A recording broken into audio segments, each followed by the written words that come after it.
আরো শুকরিয়া যে রব্বে কারিম আমাদেরকে মায়া করে, দয়া করে, ভালোবাসা দিয়ে, সুস্থতার নিয়ামত দিয়ে যে রব্বে কারিম আপনাকে আমাকে হাজারো মুসলমানের মাঝ থেকে ছাঁচাই বাছাই করিয়া, মহব্বত করাইয়া, টুকাইয়া টুকাইয়া, এহসান করিয়া, দয়া করিয়া, মায়া করিয়া বাগে জান্নাতের প্যান্ডেলে আসবার বসবার তৌফিক দিলেন।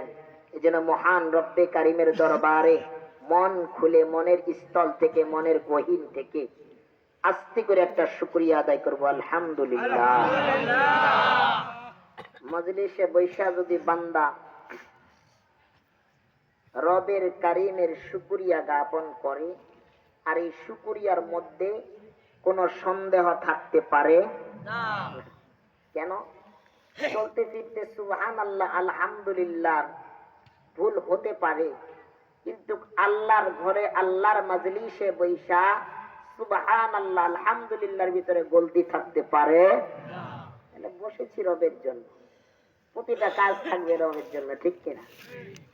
এই মজলিস গুলোতে, এই মঞ্চ গুলোতে, এই বৈঠক গুলোতে, এই প্যান্ডেল গুলোতে বৈশা যদি বান্দা একবার সুবহানাল্লাহ পড়ে, সুবহানাল্লাহর দাম কত তুমি জানো?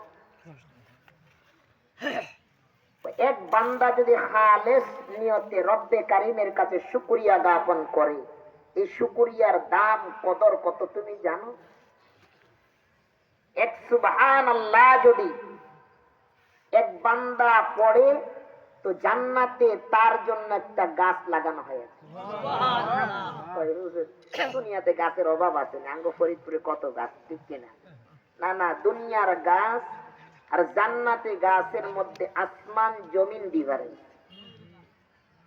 দুনিয়াতে একটা গাছের ফল খাইতে হইলে আপনাকে আমাকে গাছে লাফায়া বা টাইনা টইনা উঠে একটা ফল খাইতে হয়, ঠিক কিনা? আল্লাহ পাক বলে দুনিয়ার গাছের মতো আমার জান্নাতি গাছ না। তো বান্দার জান্নাতের গাছগুলো থাকবে কেমন?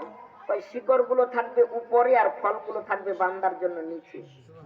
বান্দার মন চাইবে হাত দিয়ে আর একটা ফল খাইবে। তাহলে সুবহানাল্লাহ পড়ার দরকার।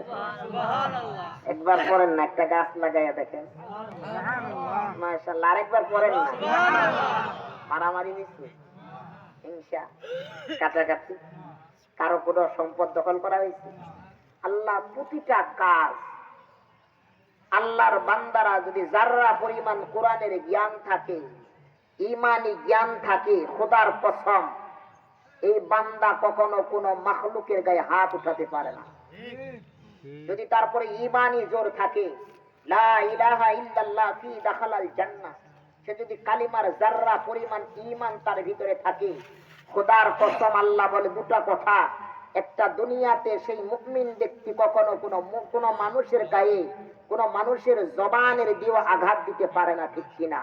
আর দ্বিতীয়, যাররা পরিমাণ যদি কালিমার ঈমান তার কলবে থাকে, অবশ্যই অবশ্যই সে আমার জান্নাতে যাবে। সুবহানাল্লাহ। কিন্তু মুসলমানের গায়ে এরকম আঘাত আর নির্যাতন দেওয়া হয়েছে এককালে, ঠিক কিনা? আরে মুসলমান, আমরা তো মুসলমান, আমাদের বাপ দাদা 14 গোষ্ঠী মুসলমান, আমরা দাবি করি মুসলমান, কিন্তু আমাদের মুসলমানের তো দাবির এই জোর আর অহংকার কোথায়? তুমি মুসলমান, তোমার ব্যবহার থাকবে সাহাবা আজমাইনদের ব্যবহার, তোমার চলাফেরা থাকবে সাহাবা আজমাইনদের চলাফেরা, তোমার কথাবার্তা থাকবে নবীদের কথাবার্তার মতো, তোমাদের আমল থাকবে নবীদের মতো, আর তোমাদের ব্যবহার তো এখন এক হাইওয়ানের মতো হয়ে গেছে, ঠিক? কেন? কারণ কি? আজকে কারণ একটা, আমাদের কাছে ঠিকই আমরা মুসলমান, আজকে নবীর সুন্নত নাই আমাদের ভিতরে, আমাদের শরীরে নবীর সুন্নত পাওয়া যায় না। কই যা? রব্বে কারিমের কোরআনের ম্যাগনেটটা আমাদের কাছে নাই।